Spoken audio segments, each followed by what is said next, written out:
தூத்துக்குடியில் ஐஎன்டியூசி செயற்குழு கூட்டம் நடைபெற்றது. தூத்துக்குடியில் ஐஎன்டியூசி செயற்குழு கூட்டம் மாவட்ட அலுவலகத்தில் நடைபெற்றது. கூட்டத்திற்கு மாவட்ட தலைவர் ராஜகோபாலன் தலைமை வகித்தார். தேசிய அமைப்பு செயலாளர் கதிர்வேல் முன்னிலை வகித்தார். கூட்டத்தில் தொழிலாளர்களுக்கு வருங்கால வைப்பு நிதி, ஓய்வூதியம், மருத்துவ உதவி, விபத்து கால இழப்பீடு போன்றவற்றை வழங்கி பணி பாதுகாப்பு வழங்க வேண்டும். தொழிலாளர்களுக்கு வழங்கப்படும் ஊதியம் அரசு ஊழியர்கள் சம்பளத்தில் 50 முதல் 60% நிர்ணயிக்க வேண்டும். தமிழ்நாடு மின் வாரியத்தில் 40,000 தொழிலாளர்கள் தினக்கூலிகளாக பணியாற்றி வருகிறார்கள். அவர்களுக்கு விபத்து ஏற்படுகிற பொழுது எந்தவித இழப்பீடும் கிடைக்காமல் அவர்களது குடும்பம் பாதிக்கப்படுகிறது.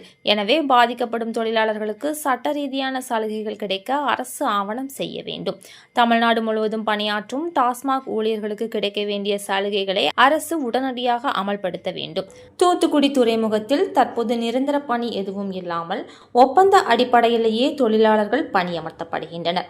அப்படி பணியாற்றப்படும் ஒப்பந்த தொழிலாளர்களுக்கு கிடைக்க வேண்டிய பணி பாதுகாப்பினை துறைமுக நிர்வாகம் வழங்க முன்வர வேண்டும் உள்ளிட்ட பல்வேறு தீர்மானங்கள் நிறைவேற்றப்பட்டன.